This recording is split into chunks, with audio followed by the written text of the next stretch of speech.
তুমি রবে নীরবে। তিনি ছিলেন একাধারে সমাজকর্মী, ছিলেন জনপ্রতিনিধি। তার প্রয়াণে গভীরভাবে শোকাহত সাধারণ মানুষ। রায়গঞ্জের বাসিন্দা নিতিন রায় ওরফের রায় বাবলু। তিনি ছিলেন বৈশালী ক্লাবের প্রতিষ্ঠাতা, পাশাপাশি রায়গঞ্জ পৌরসভার প্রাক্তন কাউন্সিলর। গত কদিন আগে পরলোক গমন করেছেন তিনি। গতকাল রাতে বৈশালী ক্লাব প্রাঙ্গণে অনুষ্ঠিত হল নিতিন রায়ের স্মরণ সভা। মোমবাতি জ্বালিয়ে এদিন শ্রদ্ধা নিবেদন করা হয় তাকে। তার স্মৃতিচারণ করেন পৌর কোঅর্ডিনেটর অসীম অধিকারী সহ সকলেই। রায় বাবলু, যার ডাকনাম নিতিন রায়, আমরা জানতাম তিনি আমাদের প্রাক্তন কাউন্সিলর ছিলেন রায়গঞ্জ পৌরসভার। একটা সময় দাপটের নেতা হিসাবেও আমরা তাকে দেখেছি। কি বলবেন তার ব্যাপারে? দেখেন, আজকে সত্যিকারে আমরা যারা বললো মর্মান্তিক, তাদের সাথে সময়টা অনেক বেশি গিয়েছে। আমি তার সাথে যতখানি রাজনীতি জীবনে তাকে আমি পেয়েছি, সে সব সময় উৎসাহ দিয়েছে আমাকে। আমার লড়াইয়ের সাথে সে আমাকে রাস্তা মার্ক করে দিয়েছে যে তুমি এগিয়ে চলো, তোমার কাজকর্ম মানুষ পছন্দ করে, তোমার কাজকর্ম মানুষের হৃদয় টাচ করছে, তুমি তোমার মতো উন্নয়ন করো। আজকে যে সিনিয়ররা আছেন সেই সিনিয়রদের আশীর্বাদ আর যুবশক্তিদের ভালোবাসা, বৃদ্ধদের ভালোবাসা, এদের যদি না পেতাম তাহলে মানে আজকে অসীম অধিকারী এতদূর কাজকর্মের মারফতে উঠে আসতো না। তিনি প্রতি মুহূর্ত আজকে বৈশালী ক্লাবটাতে প্রতি মুহূর্তে বৈশালী ক্লাবের একটা সুন্দর একটা নাম ছিল, সব কিছু দিতে যাচ্ছিল। আস্তে আস্তে বয়স্করা সরে যাচ্ছে, যুবশক্তিরা সেটাকে চেষ্টা করছে। আমি যুবশক্তির কাছে কৃতজ্ঞ যে সেই যুবশক্তিরা সেদিন থেকে মানে ওনার যখন মৃত্যুর সংবাদটা আসে তখন থেকে যুবশক্তিরা একবারে আজকে এখানে যে গৌর সাথে যে টিমটা আছে, তাদের যে টিমটা তাদের সাথে কাজ করে, সেই টিমের সকল সদস্যরা একবারে রাত্রি সন্ধ্যা 5টা পর্যন্ত তার সাথে ছিল। তার মেয়ে বাইরে থেকে আসার একটা দেরি হয়, তখন তাকে মর্গে রাখে, সম্পূর্ণ ব্যবস্থা তারা করছে। সত্যিকারে আমি যুব সমাজকে বলবো এইভাবে যান, সিনিয়ররা যারা আছেন তাদেরকে সম্মান করে, যারা চলে গেছেন তাদের যান তার নীতি আদর্শ নিয়ে যারা আমরা কাজ করতে পারি, যুবশক্তিরা যান তার নীতিকে স্মরণ করে, তার আদর্শটাকে স্মরণ করে কাজ করতে পারে, এটাই আমি বার্তা দিই।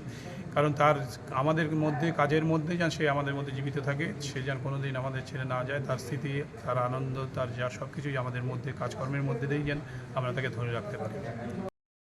আপনার নামটা যদি একটু বলেন। আমার নাম সুনীল কুমার ভদ্র। বলছি যে আমাদের এই বৈশালী ক্লাবের একটা সময়ে প্রাণ পুরুষ বলা চলে, প্রতিষ্ঠাতা সে নিতিন রায়, যার ডাকনাম রায় বাবলু বলে আমরা জানতাম। তো তিনি আজকে আর আমাদের ভিতরে নেই, কি বলবেন?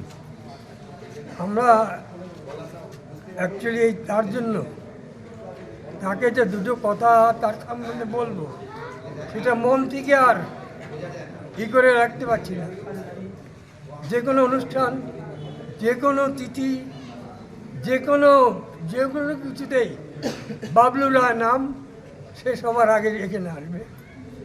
সমস্ত কিছু সে এখানে অ্যারেঞ্জমেন্ট করতে। আজকে সে আমাদের ভিতরে নাই, সেটা ভাবতে গেলে আমি নিজেই মর্মাহত হয়ে যাই। কী বলবো, কেন সে এইভাবে চলে গেল? হয়তো কাল আমাকেও যেতে হতে পারে। তো এই জন্য আমরা এখানে তাকে স্মরণ করে তার আত্মার শান্তির জন্য আমরা ভগবানের কাছে প্রার্থনা করব, তার আত্মার যেন শান্তি হয়। তিনি যেভাবে এখানে আমাদের সঙ্গে ছিলেন বা ছিল, সেইভাবেই যেন পরলোকে গিয়েও তিনি সেই সমস্ত অনুষ্ঠানগুলোকে তার নিজেরই ভিতরে করতে পারেন।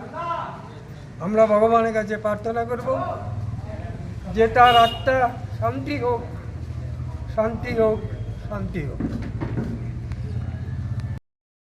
আপনি কি জায়গা কিনতে চান?